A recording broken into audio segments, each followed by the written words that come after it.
it's just a big tourist hoax, but whether one believes or not, it's still something interesting to think about. First, let's define voodoo. It is a fluid, adaptable, centric, and inclusive spiritual and religious practice that embraces the hearts of people no matter race, creed, or origin. Voodoo is freeform. One can incorporate any form of practice that works. There is no right or wrong way to practice voodoo. Spirit guide is the meaning of voodoo. It is literally all about healing.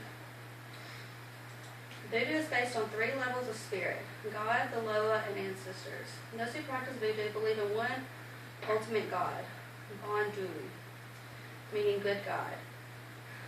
The Loas are powerful spirits that act as a go-between the person practicing voodoo and the Bondu. They are also responsible for the matters of things such as love, family, happiness, money, and revenge. Ancestors are the basis of New Orleans voodoo. Loas and ancestors are not worshipped, but they are respected and served.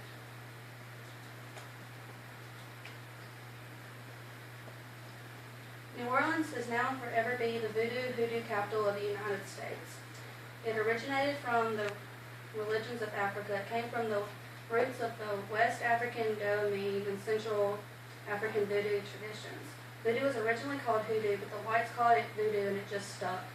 The voodoo religion burns with all the fire suppressed religion can burn with. New Orleans voodoo has 3 phases it went through: African, Creole, and American. In 1719, the African phase began when the first slaves arrived from the Flight of Berlin. They say the origins of the African phase came from the Congo region, but the documentation disagrees. It reflects that of the people of the Singambaba who dominated the first slave population. So while examining the practice of the Singambaba, people shows more of the New Orleans traditions than that of the Congo region. One example is the Grigri bag from Singambaba, and it is the staple tradition of New Orleans voodoo. Without a doubt, the spirits followed the Africans are now a huge part of voodoo in New Orleans. From 1719 to 1830, New Orleans voodoo did not have many differences from African voodoo. The dances, languages, and traditions were African. The Creole phase began in 1830 and 1930, when the influence of practicing voodoo was at its peak. It was marked by the convergence of very different cultures. During this time, the Creole language became the primary language, while the African rhymes of voodoo dances gave birth to the jazz music and voodoo queens came alive. When voodoo traditions merged with many celebrations such as Mardi Gras, the rituals went unnoticed by ordinary people. Catholic saints began to take a huge part in New Orleans voodoo, but did not replace the African Lolas. In 1930, the American phase began. It was referred to again as hoodoo. The popular media began to exploit those who practiced voodoo. Also, people who just wanted to make a quick buck commercialized voodoo. Voodooists became uneasy and soon went underground. The city festivals and rituals disappeared when the voodooists disappeared. All the things that once represented voodoo were given commercial meaning.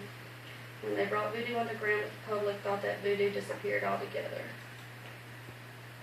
The term gree-gree can be used as a noun or a verb that refers to powder or poison, an object prepared ritually, or a small cloth bag filled with magical ingredients. It can also be used when you are working the gree-gree, such as a spell or charm, or as the process in which the charm is actually created. It is also an aspect of life or the original religious magic system that New Orleans voodooists practice. A person that uses gree-gree is often called the gree-gree man or woman. If you visit New Orleans, you can find a gree-gree for anything and everything you could want. Gree-gree also comes in many forms, made with many items. In the past, gree-gree sometimes contained lethal powders. A popular object from voodooists is the voodoo doll. They derive from African slaves that brought them to the States with them. The use of voodoo dolls peaked during the reign of the voodoo queen Marie Laveau. Voodoo dolls are known for practicing revenge, but they are mostly used for finding true love, healing, or for spiritual guidance. The use of some Catholic prayers are very important to some voodoo rituals. Some of the prayers are the Hail Mary, the Apostles' Creed, the Lord's Prayer, and Prayer to Black Hawk. Also, the Bible is a very important talisman of voodooism. They honor Moses because he acquired power by summoning God and speaking to him. Colors are very important to voodoo also. Each color has a different meaning. In order to practice voodoo correctly, you have to be able to understand the color symbolism. To accomplish what you mean to accomplish, you must purchase the correct color candles, making the mojo bags, and so forth. This is called working the rainbow by the voodooists in New Orleans. There are different types of candles that are used there, but the most popular type of candle used are the 9-day Catholic novena candles, the votive candles, and the 7-day glass and case hoodoo candles. Candles come in many shapes and sizes. There are different ways to dress a candle also. There is anointing the top as above, or the bottom as so below. There is a proper way to dispose of candles. The properly dispose of candles, put all the remains in a brown bag and leave it at a crossroads. Herbs, roots, and candles are not the only thing used in rituals. Oils, incense, floor washes, sprays, waters, and powders are also used. There are many different kinds of oils. A small ornament that bears a magical symbol that is worn for protection is a talisman. They can be used as an ingredient in a grigri bag as well. The symbols are magic squares, angelic signatures, seals of Solomon, seals of the 6th and 7th book of Moses, and magical alphabet. Spells are songs from the Bible. Spells are usually quite simple. There is no specific way to dispose of the items you use. All you have to do is bring them to a crossroad.